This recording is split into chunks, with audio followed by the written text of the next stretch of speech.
देखिए,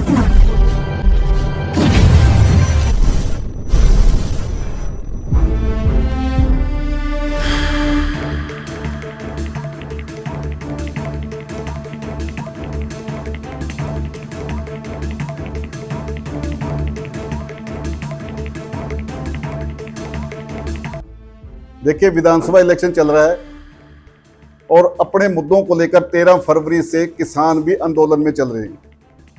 जब 13 फरवरी को हम अपनी पिछली मांगों को, जो पिछली आंदोलन के बाद भारतीय जनता पार्टी की सरकार ने, केंद्रीय सरकार ने कमिटमेंट हमारे साथ की थी कि एमएसपी लागू की जाएगी, स्वामीनाथन की रिपोर्ट के मुताबिक भाव दिए जाएंगे और कर्ज माफी की जाएगी, लेकिन बाद में सरकार मुकर गई।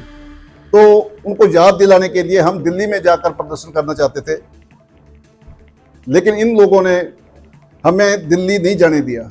हम यहाँ से चले, हमें झाड़की रोक लिया। पंजाब से किसान चले तो उनको खनौरी पर, शंभू पर रोक लिया। और आज भी जो किसान है वो शंभू और खनौरी पर बैठा हुआ है। हरियाणा पंजाब के बॉर्डर को इन्होंने पाकिस्तान का बॉर्डर बना दिया है किसानों के लिए। और इतना ही नहीं, 13 फरवरी को और उसके बाद 21 फरवरी को निहत्थे किसानों पर गोलियां चलाई गई और ट्रैक्टर तोड़े गए, जहरीली गैस के गोले फेंके गए, जिससे 5 किसानों की दोनों आंखें चली गई, यानी अंधे हो गए। गोली चलने से एक किसान शहीद हो गया, 400 से ज्यादा किसान जख्मी हो गए। और उसके बाद हमारी हरियाणा सरकार जब 15 अगस्त को वीरता पुरस्कार देने की बात आई तो इन्होंने राष्ट्रपति को सिफारिश की कि जिन अफसरों ने किसानों को दिल्ली जाने से रोका उनको वीरता पुरस्कार दिया जाए। देखिए, जब हम गुलाम थे उस समय की सरकार ने जलियांवाला बाग जब कांड हुआ था तो उस कांड में अपना अहम रोल अदा करने वाले जनरल डायर को वीरता पुरस्कार से सम्मानित किया था। और आज हम आजाद भारत में रह रहे हैं और आज अपने ही नागरिकों पर जिन लोगों ने गोलियां चलाई, जिन लोगों ने जहरीली गैस के गोले फेंके, उन लोगों को यह कहकर कि इन्होंने किसानों को दिल्ली जाने से रोका, उनको वीरता पुरस्कार दिया जा रहा है। तो इससे यह साबित होता है कि यह सरकार किसान के पूरी तरह से खिलाफ है। वो किसानों की जायज मांगों को भी हल नहीं करना चाहती। हमारी 4 दौर की बातचीत केंद्रीय मंत्रियों से हुई थी तो केंद्रीय मंत्रियों के पास हमारी सवालों का कोई जवाब नहीं था। हमने उनके सामने रख दिया था कि ओपन डिबेट कर लो, ओपन डिबेट में अगर आपने साबित कर दिया कि हमारी मांगे नाजायज हैं तो हम आंदोलन खत्म कर देंगे। लेकिन अगर हमने ओपन डिबेट में ये साबित कर दिया कि हमारी मांगे जायज हैं तो फिर आपको ये लागू करनी होगी। उस समय उनके पास कोई जवाब नहीं था। 21 फरवरी को 5वें दौर की बात होनी थी, वो उन्होंने तोड़ दी और किसानों पर तशद्दुद किया।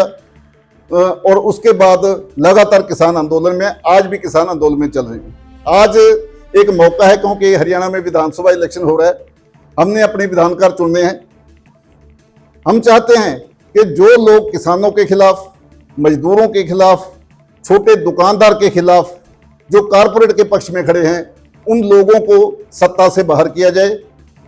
मेरी जनता से अपील है, भारतीय किसान यूनियन खेती बचाओ की तरफ से, कि एकजुट होकर ऐसी ताकतों को हराया जाए जो पूरे देश को कारपोरेट के हवाले करना जा रही है, आप लोगों को, सभी को कारपोरेट का गुलाम बनाने जा रही है। तो सभी लोग मिलकर अपने गांव में जो छोटी मोटी पार्टीबाजियां होती हैं उनको छोड़कर, उनको एक साइड में रख के, क्योंकि हम कोई पंचायत नहीं चुनने जा रहे, हम विधानसभा चुनने जा रहे हैं, विधानकार चुनने जा रहे हैं। इसलिए उन लोगों से अपील है कि अपनी छोटी छोटी बातों के अलग रख के इन लोगों को बुरी तरह से हराया जाए ताकि आने वाले समय में आप अपने अधिकारों की रक्षा कर सकें। इस पार्टी को रन करते हैं। पिछले 10 साल से भारतीय जनता पार्टी की सरकार है। उससे पहले हमारे माननीय प्रधानमंत्री जी गुजरात के जब मुख्यमंत्री हुआ करते थे तो उन्होंने उस समय के जो प्रधानमंत्री थे डॉक्टर मनमोहन सिंह जी, उनको एक चिट्ठी लिखी थी। उस चिट्ठी में उन्होंने कहा था कि एमएसपी खाली घोषणा करने से कुछ नहीं होगा, एमएसपी फसल खरीद की गारंटी का कानून बनाया जाए। लेकिन जब सत्ता में आ गए तो फिर उन्होंने वो उस बात से पीछे हट गए। अपनी उस समय की चुनावी रैलियों में भी उन्होंने स्वामीनाथन आयोग की रिपोर्ट लागू करने की बात की थी। उन्होंने एमएसपी पर फसल खरीद की गारंटी का कानून पहली ही कलम से बनाने की बात की थी। लेकिन जब वे सत्ता में आ गए तो फिर उन बातों से मुकर गए। हमारे सीनियर किसान आगू सतनाम सिंह बैरू जी सुप्रीम कोर्ट गए इस मामले को लेकर, और वहां पर सुप्रीम कोर्ट में उन्होंने याचिका दायर की कि जो उन्होंने वायदे किए हैं उनको पूरा करवाया जाए, किसान के हित के लिए स्वामीनाथन आयोग की रिपोर्ट को लागू करवाया जाए। लेकिन हमारी सरकार ने वही प्रधानमंत्री जो चिट्ठी लिख रहे थे उस समय के प्रधानमंत्री को, जब वो मुख्यमंत्री थे तो उस समय के प्रधानमंत्री को चिट्ठी लिख रहे थे कि एमएसपी पर फसल खरीद की गारंटी का कानून बने, और जब खुद प्रधानमंत्री बन गए तो उन्होंने हल्फनामा दिया सुप्रीम कोर्ट में कि हम एमएसपी पर फसल खरीद की गारंटी का कानून नहीं बना सकते।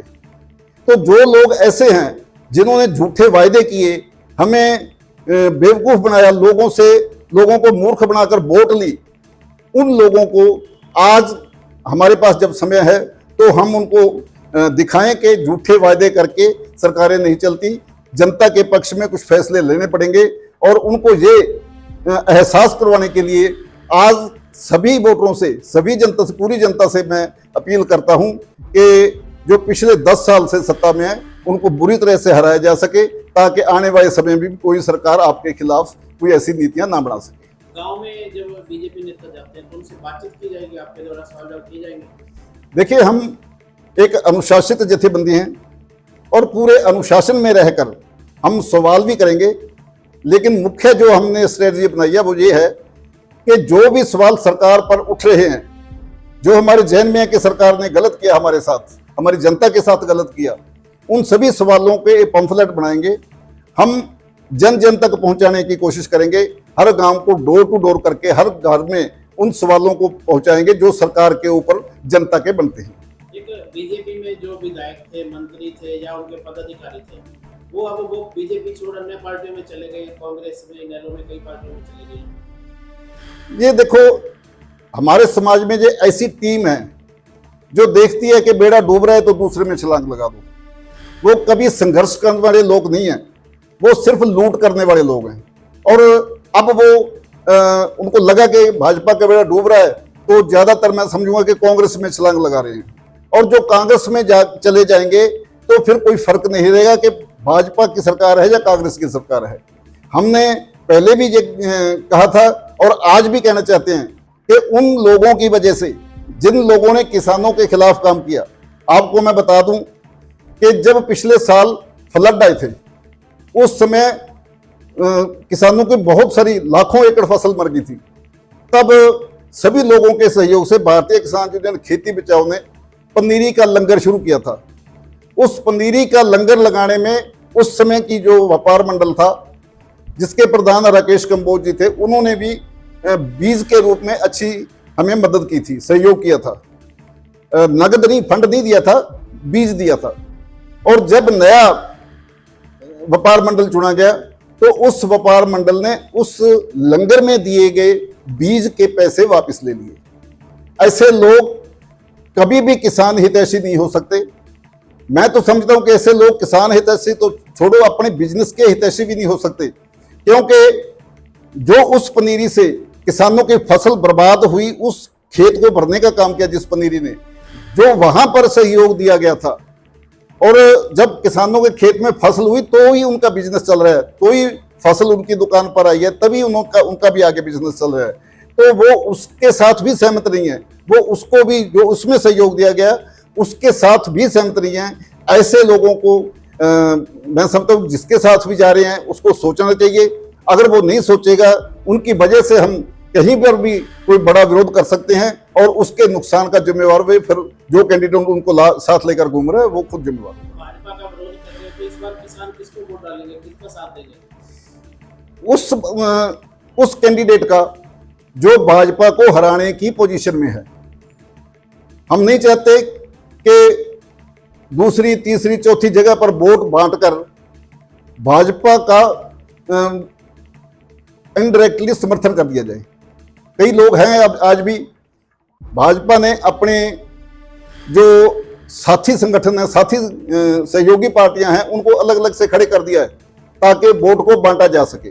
लेकिन हमारी अपील है कि इस चीज को, इनकी इस राजनीति को समझते हुए हमें एकजुट होकर उस जगह पर वोट डालनी होगी जो भाजपा को हरा सके। डीएपी को लेकर भी तो दिक्कतें आ रही हैं, उसको लेकर देखिए, डीएपी का बड़ा बड़ा खेल चल रहा है।